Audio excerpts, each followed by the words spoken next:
So, hey everybody, we're live and in stereo. Let me just continue with covering these questions for periodicity, period 3, group 2, group 17, and nitrogen and sulfur. Okay, moving on with our MCQs as per our booklet. Mixture of calcium carbonate, calcium nitrate, strontium carbonate. So calcium carbonate is CaCO3, calcium nitrate is CaNO3 whole twice, and strontium carbonate is SrCO3, right? We all know that good stuff. Now he's saying that they're all thermally decomposed. So when calcium carbonate is thermally decomposed, what forms? The metal oxide forms and carbon dioxide forms. And when calcium nitrate is thermally decomposed, what happens? Sir, the metal oxide is formed, which is calcium oxide. Sir, a brown gas is formed, which is nitrogen dioxide, and oxygen gas is formed. And you could even balance it. It's 2NO2 here and half O2 here, right? And similarly, when strontium carbonate is decomposed, you get SrO plus carbon dioxide. So as I read the question, I wrote this quickly on the MCQ paper. Now I think how many different products are formed? Oh, sir, I'll tell you 1, 2, and 3, and 4, and 5, and that's it. Sir, what about this calcium oxide? It's the same product. He's saying how many different products are produced. So 1, 2, 3, 4, 5. Carbon dioxide is being produced here as well as here, so it's only counted once. Calcium oxide and calcium oxide is produced here, it's only counted once. So 5 different products are produced. That's it. This is how easy your yes level MCQs are, I swear. W is a solid that reacts with water to produce an alkaline solution, right? So W is a solid which reacts with water to produce an alkaline solution. Great stuff, okay. The addition of 2 drops of H2SO4 to this alkaline solution produces a white precipitate. It's a 1 second question.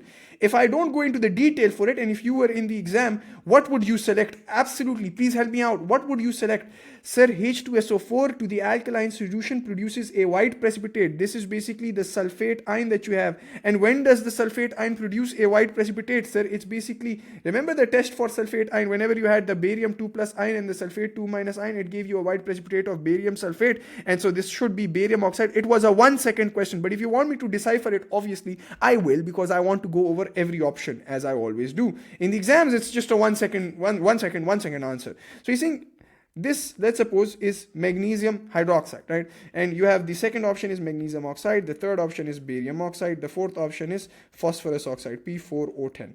Now he's saying when it's added to water, it gives you an alkaline solution, right? So when all of this is added to water, it should give you an alkaline solution, and therefore D is absolutely incorrect, because when you add P4O10 to H2O, what forms? Sir, H3PO4 forms, phosphoric acid forms, sir. So it's not an alkaline solution, it's an acid which forms, an acidic solution forms, right? So D though absolutely is incorrect. Now between A, B and C, if you check this out, you add this to water, it's magnesium hydroxide still. Magnesium hydroxide added to water is magnesium hydroxide. Magnesium oxide added to water is like magnesium hydroxide, right? And so we know that these are in fact alkaline, and barium oxide, metal oxide, group 2 metal oxide added to water gives you metal hydroxide right here. So all 3 are alkaline. All 3 are alkaline. Now the question is, which one is the correct option? Please remember this, although we know this is slightly alkaline, because magnesium hydroxide does not dissolve as much as barium hydroxide does, because we know down the group, ground group 2, the solubility of hydroxide increases. So barium hydroxide is the most soluble. It will give you the most alkaline solution. But also one more idea is given. He's not mentioned the idea of which one is more alkaline, produces a very strong alkaline solution or weak alkaline solution. He hasn't mentioned this. But what he has mentioned is that with 2 drops of dilute sulfuric acid, it produces a white precipitate. So if you have the magnesium ion or the barium ion inside the solution, and you have the sulfate ion, we know that magnesium sulfate is soluble. But as you go down group 2s, the solubility of sulfates decreases, right? Just like the solubility of sulfate the solubility of hydroxide increases down the group, the solubility of sulfates decreases, and that's why barium sulfate is insoluble, and this will give you a white precipitate. And in fact, magnesium sulfate is not insoluble, it's in fact soluble. So therefore, C should have been the correct option. But see, this is dissecting the MCQ. You should have gotten it with the first instinct. chlorine gas is added to cold aqueous sodium hydroxide, and even if I do not write this equation, chlorine is both oxidized and reduced, A is the correct option. It's like a 1/1 answer because we know it's a disproportionation reaction. But if you want to actually see it, this is C. I always say, when you are practicing MCQs on your own, do not circle options like I am doing right now. Just like I looked at the question, I circled it because my concept was clear. I circled it because my concept was clear. It is disproportion. No, you will never do this when practicing. Yes, in the exam, you can do it because your concept will be so crystal clear. You can directly go for it and just like, breeze over all the other options. But always give a look at all the options. And when you are practicing, always go with the flow of the examiner, because you want to solidify your concepts through practice, not boast about how good you are in solving these MCQs. So if you look at this particular aspect, it says chlorine gas and it's bubbled in cold aqueous sodium hydroxide. And I want you guys, when you are practicing, I want you guys to write these equations for yourself. Although you might know A is the correct option, I couldn't care less. You have to write this so that all these things are solidified in your brain. We know what forms. Sodium chloride forms, sir, water forms, and write water here as I always do, and sodium chlorate is gonna form. Now which chlorate? Well, because it's cold, the ClO is it should it be ClO1 minus ion that would bond with the sodium ion, or should it be the ClO3 minus ion that should bond with the sodium ion? Which should it be? Chlorate 1, this is 1 plus 1 right here, and this is plus 5. Chlorate 1 or chlorate 5, sir? Which of these should bond with the sodium ion? So it should definitely be the chlorate 1 ion, right? And the reason for that, it's cold. So it will not take out the maximum of the oxidation number of Cl and ClO. So it's ClO right here. So yes, chlorine goes from an oxidation number of 0 to -1 and to +1. So this is in fact a disproportionation reaction. Acha, I just want to test your guys' ability because I've taught this a billion times now. But what if the examiner gave you a reaction like so? Although it's pretty rare to see this, but if the examiner gave us the reaction like so, is this a disproportionation reaction? If I write the reverse reaction, is this a disproportionation reaction? Yes, right? This is -1 here, this is +1 here, and it's going into 0. Isn't this true? You went from -1 to 0, so oxidized. You went from +1 to 0, so reduced. Isn't this true? Right? Everybody agree with me? Everybody agree with me? Everybody agree with me? Oh no, you dumbo jumbo. I've said this a billion times. See, the definition of disproportionation reaction is that an element, when in a redox, it's a redox reaction in which an element in a single species is both oxidized and reduced. This is not in the single species. Here Cl is here and here Cl is here. Yes, this is disproportionation because the element in a single species, which is Cl right here in chlorine, is being oxidized and reduced simultaneously, right? That's both is happening. But this element is in a different species. This Cl is in a different species and this Cl is in a different species. This is not called disproportionation. Some books call it reverse disproportionation. Right? Some books call it that, but you shouldn't know that. It's just not disproportionation. So please, conceptual clarity, very important. These are the things in which the examiner can catch you. Sodium is added to water to form solution Y. The pH of solution Y is measured. So when sodium is added to water, what happens, sir? Sodium hydroxide forms and hydrogen gas forms, right? You'll also maybe see fire if it's a huge block of sodium. But sodium hydroxide forms, and therefore, what should be the pH? The pH should be pretty high. It should be around pH 13, 14. It's just my guess because sodium hydroxide is very much alkaline, right? It's a strong alkali, right? Now he's saying when powdered substance X is added to solution Y, the pH falls. pH falls. Let's see. Magnesium chloride, if you take magnesium chloride and you add it to water, what happens? We know it does not react with water, it just dissolves in water, right? It doesn't get hydrolyzed in water, it just dissolves. So MgCl2 aqueous would form. And we know MgCl2 aqueous, what should be the pH for this? The pH for MgCl2 is slightly acidic, right? It's slightly acidic. So if you add MgCl2 to it, what would it do? It's slightly acidic because magnesium ion it's smaller in size, it has a concentrated charge, and it's gonna extract some of the hydrogen ions out, right? And that's why it's slightly acidic. And so what would happen to the pH? It would definitely fall. It would go from an alkaline, a very alkaline solution to maybe less alkaline. It would fall. I don't know by how much would it fall. I don't know that. Frankly speaking, I don't know. I don't have the knowledge for it. I'll have to see it experimentally. But it would definitely fall, right? It would fall, right? So magnesium chloride is correct. On the other hand, if you look at sodium chloride, that's absolutely incorrect, because if you take sodium chloride and you add it to water, again, we also know that sodium chloride does not react with water. It just dissolves, right? So it just dissolves, right? It doesn't get hydrolyzed, it just dissolves. And we know sodium chloride has a pH of 7. It does not have, sodium ion is not that small, not so concentrated. The charge is only 1 plus. The magnitude of charge is 1 plus. It's not so small as well. So it cannot extract hydrogen ion. So that's why sodium chloride solution would have a pH of 7, right?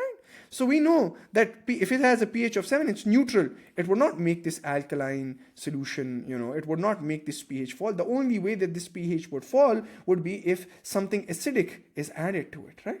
And if something acidic is added, it would definitely decrease the alkalinity of the solution. This is pH 7, it's neutral. It's not going to do anything to the pH, right? So D and C automatically are wrong. Now I have to select between A and B, and through elimination, I realize that, hey, if I add K2O in water, I get what? Potassium hydroxide. Potassium oxide, metal oxide added to water gives you metal hydroxide right here. And potassium hydroxide is also alkaline in nature. So it would not make the pH fall, rather it would add to the alkalinity of the solution. It'll make the solution even more alkaline, because alkalinity of this would also add up here. So it would not make the pH fall, rather the pH would be alkaline still, right? So B is wrong, and through elimination you got A. Right. Now, what's so special about A? Well, we looked at magnesium chloride, and the examiner has also given us aluminum hydroxide. Now, you guys already know that aluminum hydroxide from O levels, maybe you guys remember that it's insoluble, right, in water.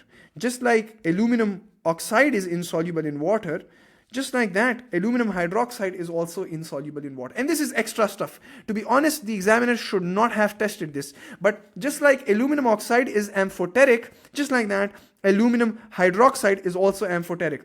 And if you take aluminum hydroxide, although it does not dissolve in water, but it can absolutely react with a strong alkali. So you had sodium hydroxide solution, and so this aluminum hydroxide can definitely react with sodium hydroxide solution to give you sodium tetrahydroxyaluminate. Just like it's literally the same, like when aluminum oxide reacts with NaOH and some water to give you what? The same thing, sodium, aluminum, tetrahydroxyaluminate right here. So sodium tetrahydroxyaluminate, sodium tetrahydroxyaluminate. It's the same way. So aluminum hydroxide is also amphoteric, and that's why once it reacts with sodium hydroxide, it's obviously gonna reduce the alkalinity of the solution and the pH would fall. Although you did not need to know this, but the examiner says, hey, I've given you guys sufficient information to do elimination method, right? But a teacher's job is to explain these things to you guys, not to just show, hey, through elimination this is the answer. This is the practical situation. In the exams you would do it like this, but you should also know now through this MCQ, because it has now been tested, you should keep it in the hindsight that, hey, this is also amphoteric. Just the same way aluminum oxide reacts is the same way aluminum hydroxide would react with base, right? It would act as an acid when reacting with the alkali, just like aluminum oxide acts as an acid when reacts with an alkali, right? To give salt and water. Khair, hey, nobody cares. The table shows statements about some of the properties of halogens and their compounds and their explanation okay? Let's see what explanation is given to us of these properties. Which row shows a correct statement about the property and correct explanation for this statement? Iodine is a solid at room temperature. Absolutely it is. I agree with you. I definitely agree with you. So that's correct. The I bond strength is high. Bullshit. It's not high, because as you go down the group, the size of the halogen atom increases. And if the size of the halogen atom increases, we know that the area of overlap, there's less orbital overlap. The halogen atom becomes larger. The halogen atoms becomes larger, less orbital overlap, longer bonds therefore overlap, and therefore longer bonds. And longer bonds mean what? What should be the bond energy? Longer bonds and lower bond energy.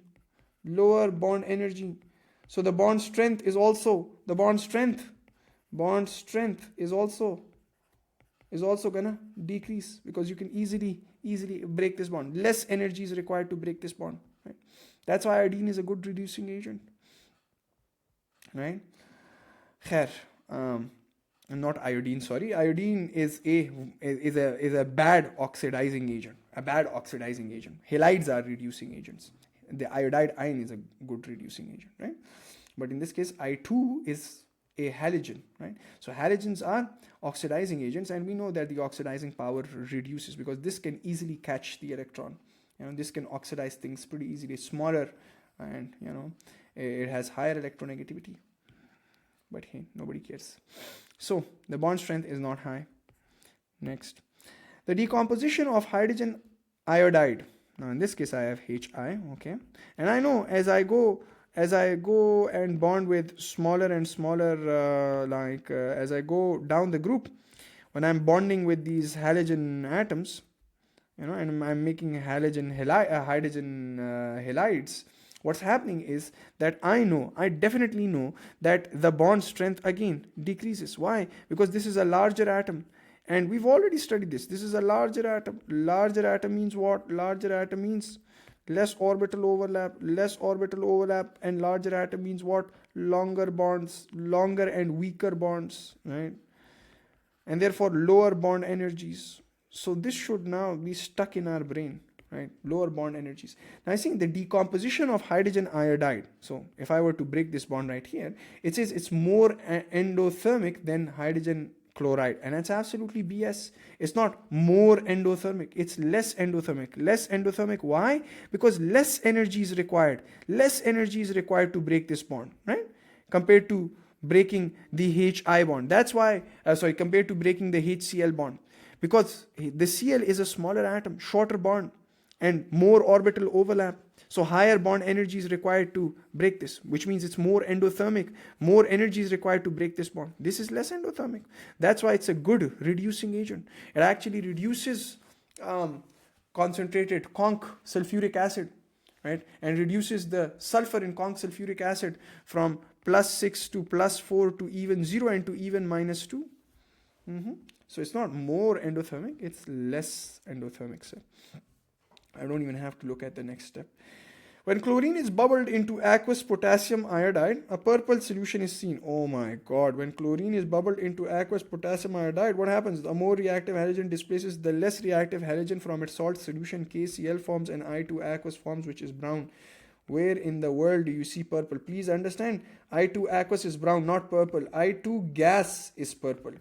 Here I2 aqueous forms, right? So a purple solution is not seen, a brown solution is seen. And again, through elimination, I'd say D is the correct option, but let's also check out D. When conch sulfuric acid is added to potassium iodide, right? So sodium iodide, potassium iodide, same thing. And conch sulfuric acid is added. We know all our steps. Before I even read the question, I know what's going to happen. So the potassium ion and the HSO4 minus ion, they're going to form KHSO4 plus HI. This HI can further react and reduce sulfuric acid to what? It would give you, sir, SO2, take it from +6 to +4. So it would give you SO2 plus I2 plus H2O. Again, the other possibility is that the HI can also, reduce this conch sulfuric acid to S, take it from +6 to 0 effectively. And I2 forms and H2O forms. And the third possibility is also that it's such a good and strong reducing agent, HI, that it can also make this sulfur have a -2 oxidation number. So yes, we've all written this stuff, and this has an bad egg smelling observation. I2 is purple vapors, SO2 is right here. SO2 is a colorless gas. Sulfur solid is effectively your yellow solid, a yellow brittle solid forms, right? So he's saying, when conch sulfuric acid is added to solid potassium iodide, a purple vapor is seen. Yes, it is absolutely seen. Purple vapor. In all the observations, purple vapor is seen. I was saying iodide ions are being oxidized to iodine by sulfuric acid. Absolutely. You could say that the I is reducing conch sulfuric acid, or you could say vice versa, that conch sulfuric acid is oxidizing I to I2. So it's oxidizing the I to I2. And that's true. That's what's happening. So it's oxidizing the iodide ions to iodine. And that's why it's correct. Which statement describes the property of an ammonium ion? You've studied this in O-level IGCSE, but again in chapter 9 you'll study this in more detail. I've just added it here because it makes much more sense here. Is it a weak Bronsted-Lowry base? No, it's acidic. Ammonium ion is slightly acidic, right? Because it has an extra proton. Aqueous ammonium sulfate reacts with dilute hydrochloric acid. Absolutely BS. Because why?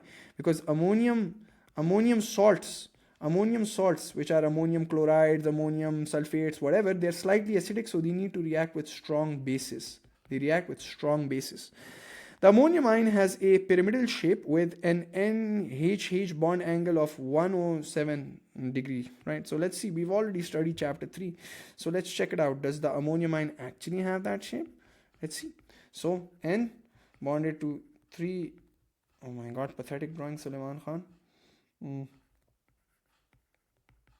That's H, and sir, what do you have here? That's the dative bond, right? So that's H, and that's 1 plus. So what's the bond angle? It's 109.5. It's tetrahedral, no lone pair, so it's not 107, it's 109.5. It would have been 107 if there was a lone pair right here. Then the ammonia molecule is trigonal, pyramidal, with a bond angle of 107, but this is tetrahedral, right?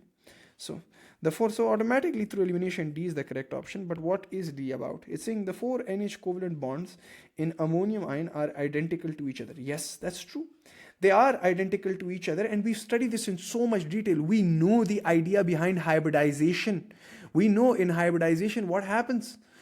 Sir, won't the answer be B because ammonium is weak acid, so shouldn't it be here?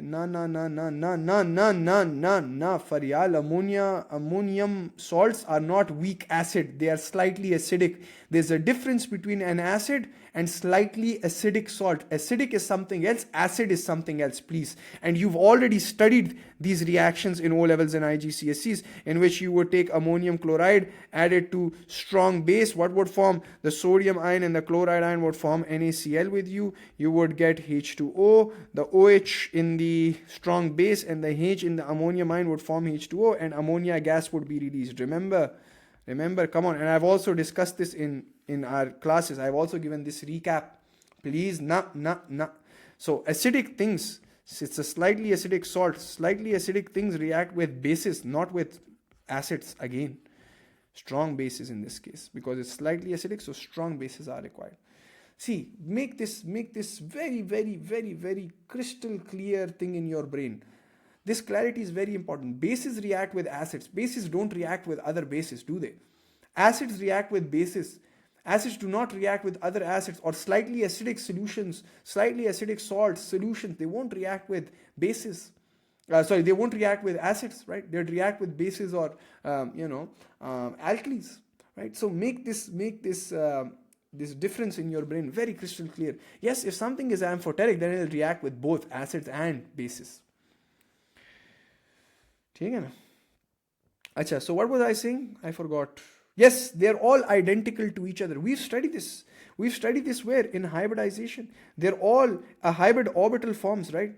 Which goes on to show that, hey, all the bonds should be identical to each other, because if it were not hybridization, then the p orbitals and the pi bonds and these bonds right here, they would just be at 90 degrees to each other, and all the bond angles would be 90 degrees. But we know hybridization has taken place. And fun fact, what is the hybridization of nitrogen here?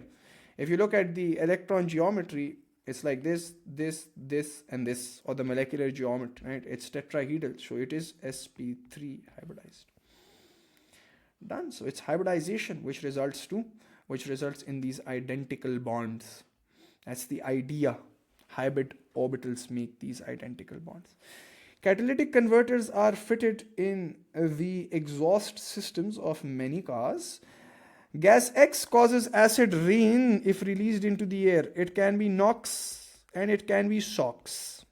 It can be it can be the oxides of carbon, right? It can be NOx or it can be SOx, please. Can be COX. No, never. Because, see, understand that you guys might say, hey, sir, carbon dioxide, can't it react with water in the air and form, like carbonic acid? Can't it form carbonic? And if you want to know this, I can tell you this stuff. It can form this. And by virtue, by nature, rain is slightly acidic. By the nature of rain, it's already slightly acidic. So we don't say that carbon dioxide results in acid rain. No, we don't say it. Because this is very, very, very slightly acidic. Very slightly acidic. So rain already is slightly acidic. Yes, if you have NOx and SOx, they will just result in acid rain. That this particular is these are the pollutants which are responsible for acid rain. Because of this carbon dioxide in the air, it's a reversible reaction, and its rain is already slightly acidic. So we don't categorize this as acid rain, please. And this is something fun fact. No teacher will tell you this, like you guys send me reels about this, but that's the idea. It's only possible if you love your subject. You will enjoy these things. Promise. So he's saying it's removed. So it can be carbon dioxide or carbon monoxide. He's saying it's removed from the exhaust fumes by a catalytic converter, right? And it's definitely nitrogen dioxide. SOx are not given. And SOx, please understand that they're due to usage of fuels which have high sulfur content. High sulfur content. So only then when these high sulfur content fuels burn, they are going to give you SOx, right? Other than that, we already know that NOx are the real culprits. But SOx, NOx both result in acid rain, right? They both combine effectively. NOx basically catalyzes nitrogen monoxide or dioxide, catalyzes the oxidation of sulfur dioxide to trioxide, and then resulting in sulfuric acid rain. So it's nitrogen dioxide. What about this hydrocarbon vapor? Hydrocarbon vapor? That doesn't result in acid rain. Yes, what it can do is these hydrocarbon vapors, if they are like particulates, if they are particulates, these black dots, these black smoke that you guys see, that's basically cancer causing. That's carcinogenic. So it doesn't result in acid rain, rather it's cancer causing. Yes, something else can happen as well. These volatile organic compounds, these hydrocarbon vapors, they can actually react with nitrogen oxides, NOx, and they can give you PAN, which are pollutants, because PAN can react with ozone and all certain other elements or certain other molecules in the air to form smog, which you see in Delhi, which you see in Lahore, right? So yes, nitrogen oxide in the presence of sunlight, they can cause smog, but not acid rain. So when we discuss a single MCQ, we're actually discussing 2-3 MCQs. So please bear with me. Which statement is correct? Adding sodium oxide to water gives a lower pH solution than adding silicon. Come on, man. Are you kidding me? Sodium oxide is basic. And if you add it to water, golly, if you add this to water, it gives you sodium hydroxide, which is going to increase the pH. So students are still confused between low pHs and high pHs. Lower pHs for acidic solutions, higher pHs are for alkaline solutions. Silicon oxide is going to give you a lower pH, because if you add, please, again, I am requesting each and every one of you, when you are practicing, do the practice like I am practicing. I've always practiced like this. Always I've practiced like this. Although I know that this is not the correct option, I'm still deciphering because I want to see whether my conceptual clarity is there. So silicon oxide, SiO2, reacts with water. I'm just writing the equation for my happiness. So what happens when silicon oxide reacts with water? Oh, you dumbo jumbo, silicon oxide is insoluble in water. So see, I am testing my concepts slowly and gradually as I solve MCQs. These options help me revise my concepts. The oxidation state of sodium in its chloride is higher than the oxidation state of silicon in its chloride. I know sodium chloride is NaCl, silicon chloride is SiCl4, right? So sodium here is +1 and Si is +4. And what is he saying? He's saying that the oxidation of sodium the state of sodium in its chloride is higher than the oxidation state of sodium is +1 and silicon is +4. You dumbo. The atomic radii the atomic radius of sodium is larger than silicon. Absolutely, absolutely. See, we are not talking about ionic radii. We're just talking about simple atomic radii, and we know that as we go across the period, the atomic radii decreases. Please never, ever, ever, ever never confuse this with ionic radii. We've discussed ionic radii in quite a lot of detail and what isoelectronic species are and all of that good stuff. Atomic radii decreases across the period because what happens is that the shells remain the same, the shielding is almost constant, but the nuclear charge increases, so the pull on the outermost electron increases and the net nuclear attraction increases, and therefore the size shrinks, right? It's smaller. So sodium is right here and silicon is right here, so across the period size decreases, and yes, sodium's atomic radii is much larger than silicon's atomic radii. So it's pretty basic. Sodium is a larger atomic radii than silicon, and yes, that's true.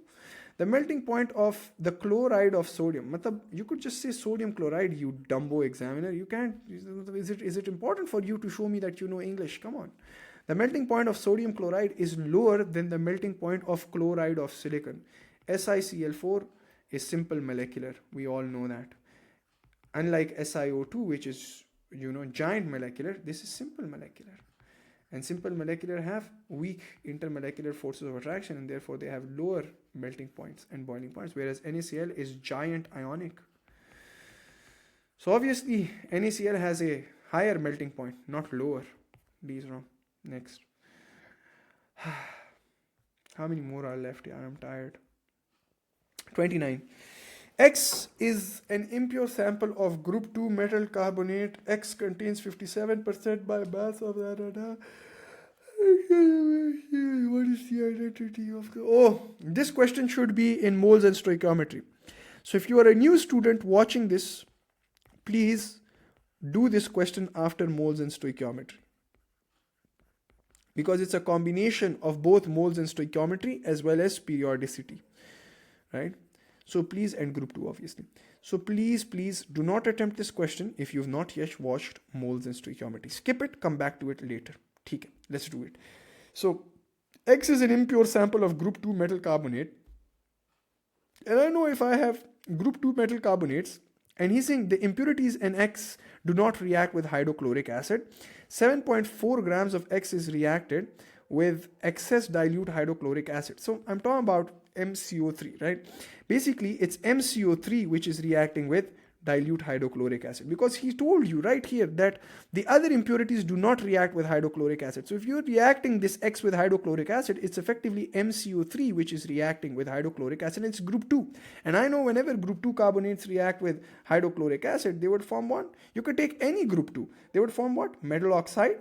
So metal oxide keh raha hu. Metal chloride, that's the salt that forms. H2O will form, and carbon dioxide is going to form, right? So MCl2 is going to form. M can be any group 2 metal, right? Similarly, H2O is going to form, and carbon dioxide is going to form.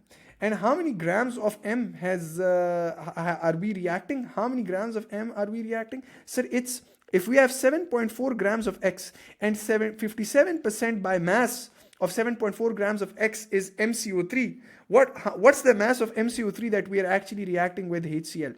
What's the mass of MCO3 that's being reacted, sir? Pretty simple. 7.4 grams are the total mass of X, and 57% is MCO3. So how many grams of MCO3 are reacting? It's basic elementary school percentages. If you have these many total grams and 57% of this gram is MCO3, so 57%. Remember when your school teachers used to make you guys rote learn off means multiply? So 7.4 multiplied by 55%, 57% would be the mass of MCO3, which completely reacted with HCl because HCl is in excess. How many grams reacted? Please somebody help me out. 4.128. I hope you're right. So 4.128 grams of MCO3 reacted, right? Now, what is he saying next? He's saying that 0.50 moles of the group 2 metal chloride is produced. So he's saying 0.05 moles of MCl2 is produced, right?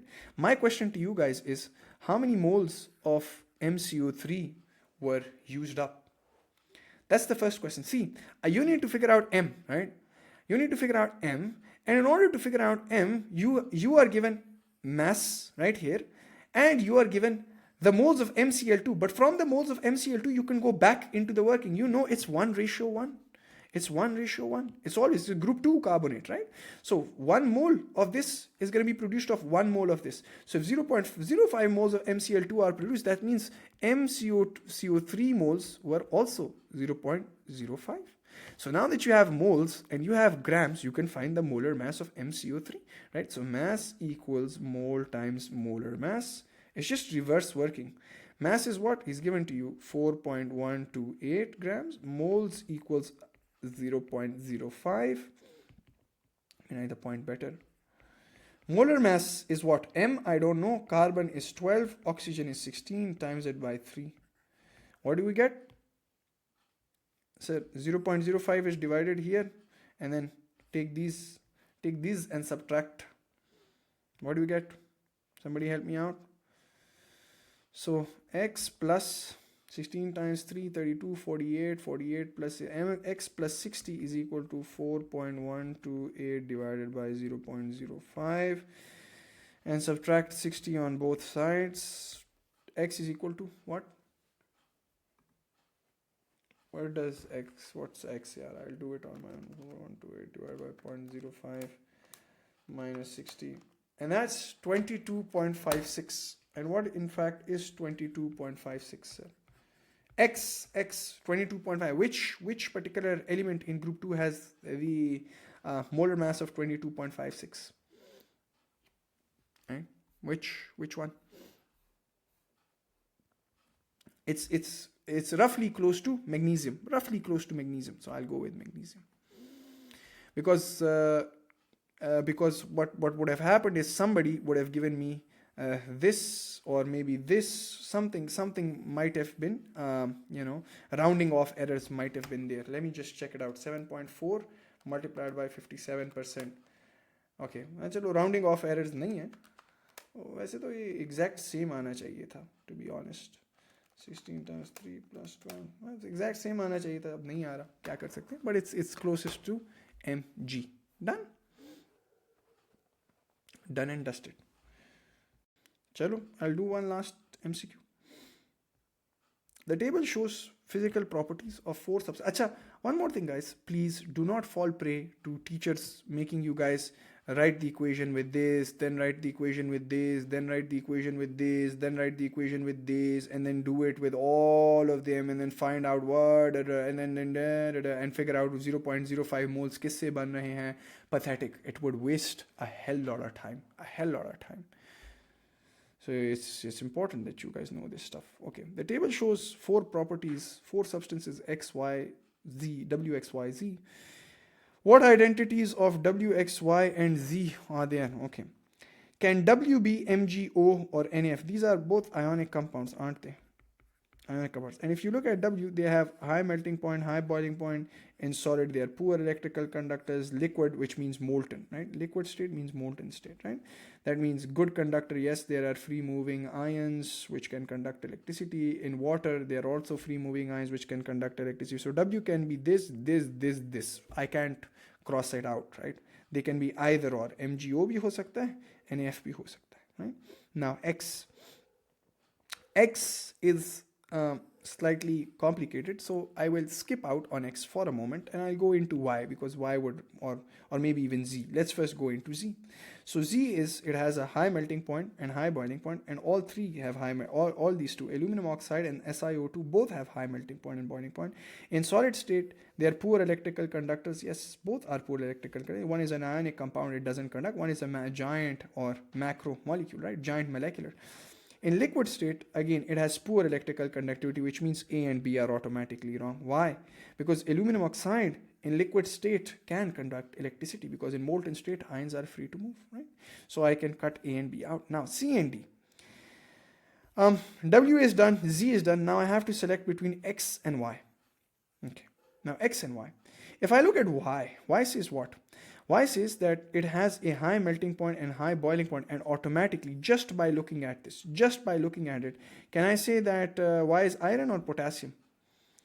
Can I say Y is iron or potassium? Is Y iron or potassium? Y is iron or potassium, sir? Sir, why is absolutely iron? Why? Because potassium is group 1 metal. Group 1 metals have low melting points and boiling points. That's why they can, when you react them with water, they easily melt. The reaction is so exothermic. You must have seen sodium reacting with water. It has such a low melting point that when sodium hydroxide forms along with hydrogen gas, this is an exothermic reaction, and since the melting point is so low, the sodium solid actually starts to melt into a ball, and I've discussed this, right? So it has a low melting point, and therefore C should be the correct option. But I'll tell you a couple of more things. If you want to see, I'll tell you a couple of more things. See, if you look at why is saying it's a good electrical conductivity of solid. Yes, iron, potassium, both are good electrical conductors. And similarly, why it has good electrical conductivity. Liquid metals can conduct electricity in any state, obviously. And electrical conductivity in water, they are both insoluble in water. Now, potassium is soluble, right? So one more thing that would have helped you identify it was the fact that potassium is soluble in water, right? Iron isn't, but potassium is. And even in iron, one more thing I'll tell you. So potassium is soluble, therefore this would have also helped you out figure out C as the correct option. And one more thing to understand is iron is also insoluble in water, but it depends, right? So I'll tell you a couple of things. Iron, if it's iron 2 plus, we also call it ferrous iron. Iron 2 is called ferrous, right? So ferrous, that's soluble. But iron 3 plus is insoluble, right? So the examiner does not want you or does not expect you guys to know this knowledge. And frankly speaking, this knowledge is not expected to be known. So the examiner who was making this question, did not take into the account that some teachers might have taught students this stuff. So it might have confused them. And that is the reason why examiner gives you guys this stuff as well.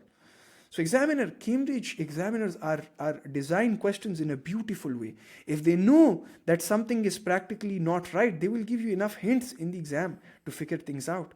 So even if somebody thought that, hey, but iron is soluble, if it's iron 2 plus, it's soluble, iron 3 plus is not soluble, although you're not required to know this, or if somebody knew this, they could have also looked at this stuff. And they knew that potassium has a low melting point. So it should be C. Now between X, if you look at X, low melting point, boiling point, and if you look at this good stuff, you'll realize that HCl at room temperature is a gas. So you could have also figured it out from the perspective of HCl, because HCl at RTP is a gas, right? Hydrogen chloride is a gas. And if you look at the melting point and boiling point, I'll draw it for you. -119, and this is 39. And melting point means the constant temperature at which a solid changes its state into a liquid, and boiling point is the constant temperature at which a liquid changes its state into a gas, right? So if I look at HCl and I'm at room temperature, which is 25 degrees Celsius, right? At 25 degrees Celsius, HCl should be what? At 25 degrees Celsius, HCl is a gas, right? But if you look at X at 39 degrees Celsius, it boils, right? So it can't be, X cannot possibly be HCl, because at room temperature, HCl is not a liquid, it's a gas. So HCl's boiling point should be below 25 degrees Celsius. That's why at RTP, it's a gas, not a liquid. So if X is 13, if X has a boiling point of 39, which means at 39, it basically, at 39, it would go into the gaseous state. Then if we've performed a lot of experiments even in our classes, and we've seen that HCl is basically a gas. So at 39, if it boiled at 39, it couldn't possibly be a gas at RTP.